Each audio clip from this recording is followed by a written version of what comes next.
जय हिंद साथियों, वंदे मातरम साथियों। भाजपा का गठन तो पहले हो चुका था, लेकिन भारतीय राजनीति में भाजपा का उदय 2014 से हुआ, जब भाजपा ने स्पष्ट बहुमत प्राप्त किया। लेकिन आज एक दशक बाद अगर मुड़कर देखें तो देश में बढ़ती समस्याएं और असंतोष इस बात का स्पष्ट प्रमाण है कि भाजपा की नीति और कार्यशैली देश हित में है ही नहीं। भाजपा की कार्यप्रणाली पर गंभीर सवाल उठ रहे हैं। 10 सालों में जनता से किए गए वादों और उनकी हकीकत पे बात करें तो भाजपा ने अपने चुनावी वादों में 2 करोड़ रोजगार हर साल, किसानों की आय 2022 तक दुगनी, विकास, समृद्धि, महंगाई कम करने, पेट्रोल डीजल के दाम कम करने, रुपयों की गिरती कीमत पे रोक लगाने और रुपए की कीमत बढ़ाने का आश्वासन दिया था। लेकिन आज हम देखते हैं तो इनमें से कुछ भी नहीं हुआ। बेरोजगारी दर उच्चतम स्तर पर है। युवाओं ने भाजपा का बड़ा समर्थन किया था, लेकिन आज पूरा युवा वर्ग निराशा और हताशा के दौर से गुजर रहा है। कोविड-19 के बाद अनेक छोटे व्यवसाय बंद हो गए। लाखों लोगों ने अपनी नौकरियां खो दी। कुछ लोगों ने तो अपने जीवन भर की जमा पूंजी गंवा दी। महंगाई और आर्थिक संकट पे बात करें तो महंगाई ने आम लोगों की जीवन शैली को प्रभावित किया है।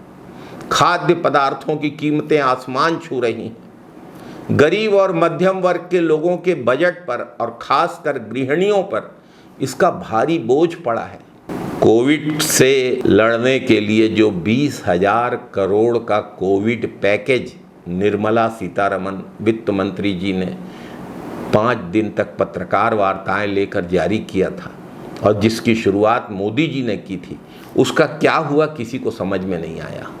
भाजपा सरकार की आर्थिक नीतियां सवालों के घेरे में है और यदि देश के आम लोग अपनी बुनियादी जरूरतों को पूरा नहीं कर पा रहे हैं तो ऐसे में भाजपा की आर्थिक नीति पर सवालिया निशान लगना जरूरी है। भारत का एक महत्वपूर्ण वर्ग किसान और मजदूर हैं। लगातार कृषि भाजपा की सरकार में संकट के दौर से गुजरती रही है। किसानों को लगातार अपनी मांगों को लेकर भाजपा के खिलाफ व्यापक आंदोलन करना पड़ा है। असंतोष भरा हुआ है किसानों में। कृषि कानूनों के खिलाफ किसानों का विरोध इस बात का प्रमाण है कि भाजपा सरकार ने उनकी समस्याओं को हमेशा अनदेखा किया। अगर किसान को अपने हक के लिए खेती छोड़ के सड़क पर उतरना पड़ता है तो स्पष्ट है कि सरकार के निर्णय उनके जीवन को गंभीर रूप से प्रभावित कर रहे हैं। भाजपा सरकार द्वारा संविधान का अनादर और मानवाधिकारों का उल्लंघन ये बेहद महत्वपूर्ण मुद्दे हैं। भाजपा की नीतियों ने संविधान और मानवाधिकारों के प्रति सबके मन में गहरी चिंता बढ़ाई है। देश में विभिन्न समुदाय के लोगों के खिलाफ भेदभाव और हिंसा की घटनाएं बढ़ रही हैं। समाज में असमानता और असुरक्षा का माहौल पैदा हो रहा है। छत्तीसगढ़ में ही लगातार भाजपा की विष्णुदेव साय सरकार बनने के बाद हम लोगों ने देखा है कि क्या स्थिति हो गई है कानून और व्यवस्था की। भाजपा का विकास का मॉडल पूरी तरह से फ्लॉप साबित हुआ है। भाजपा का विकास मॉडल केवल चंद बड़े उद्योगपतियों और चंद कंपनियों को फायदा पहुंचाने वाला साबित हुआ है। भाजपा के विकास मॉडल ने गरीबों के लिए, छोटे व्यवसायियों के लिए, मध्यम वर्ग के लिए अवसर सीमित किए हैं और जब विकास केवल एक वर्ग के लिए हो तो समाज में असंतोष और संघर्ष का जन्म होना लाजमी है। और साथियों, भाजपा के खिलाफ बोलना केवल राजनीतिक विरोध नहीं है। भाजपा के खिलाफ आम जनता की यह आवाज़ है।